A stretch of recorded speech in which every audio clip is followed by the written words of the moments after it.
Ǹjẹ́ ṣé ìwọ mọ̀ wípé bí ọkùnrin tàbí obìnrin tí ìràwọ̀ rẹ̀ bá tako tiẹ̀, ó bá jẹ́ òun ló Disvirgin yẹn, ó máa kó ogun bá irú ẹ̀dá bẹ́ẹ̀.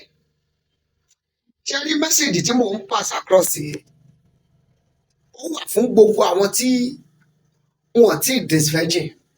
Gbogbo ẹ̀yin màmá tí àwọn ọmọ yóò ti Disvirgin, ẹ play fídíò yìí fún wọn.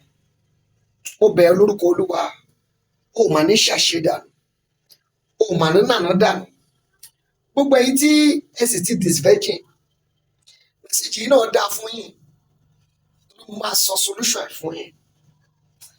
Ọ̀rẹ́, ọ̀pọ̀lọpọ̀ ń tà ń pè ní ogun tó di ogun sínú ayé wa lónìí, kì í ṣe nínà ló bẹ̀rẹ̀. Ó ti di ogun, wọ́n ti pilẹ̀ rẹ̀. Èmi 40 years ago, èmi 20 years ago, èmi 15 years ago ni wọ́n ti pilẹ̀ rẹ̀.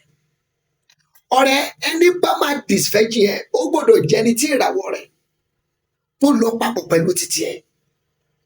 Tí ẹni tí ìràwọ̀ rẹ̀ bá tako tiẹ̀, tó bá jó òun ló Disvirgin ẹ̀, ó máa kó bá ẹ̀. Ó máa mú kí iná ògùn ẹ̀ kó jó àjò sẹ́yìn. Ó sì lè fà á kí igbá ajé ara rẹ̀ kó lọlẹ̀. Kábíyèsí Ẹlẹ́dùmarè.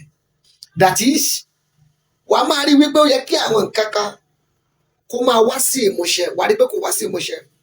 Wọ́n máa sọ àsọtẹ́lẹ̀ fún ẹ.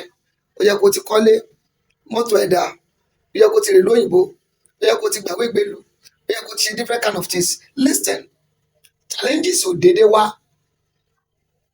Plan the challenges here. Whatever you planned in your life yesterday will start to be germinating today. And what you are planning in your life today will germinate tomorrow. Solution leleyi. Ṣé o mọ orúkọ ẹ̀?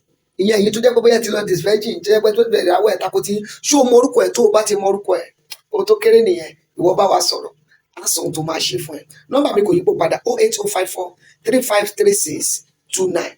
Ẹ WhatsApp ẹ̀, bàbá àṣírí ìràwọ̀. Ẹ̀yin ọmọ Ọlọ́run ó yá kájọ rìnrìn àjò ẹ̀mí lọ sí Jordan pẹ̀lú bàbá àṣírí ìràwọ̀. Bóyá ní Jordan pẹ̀lú Prophet Karaya Odùsànyà, bàbá àṣírí ìràwọ̀.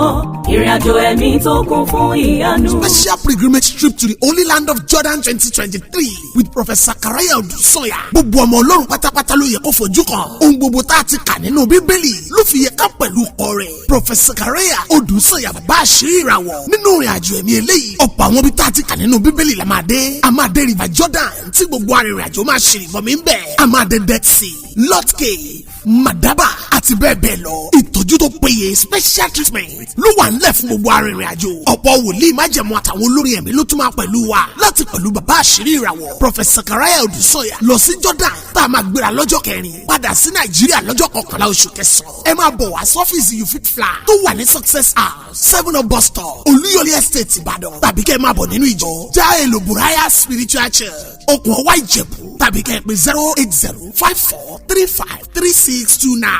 Ìrìn àjò ẹ̀mí lọ sí Jordan lóṣù kẹsàn-án pẹ̀lú Fit Fly ló pákéjì ẹ̀.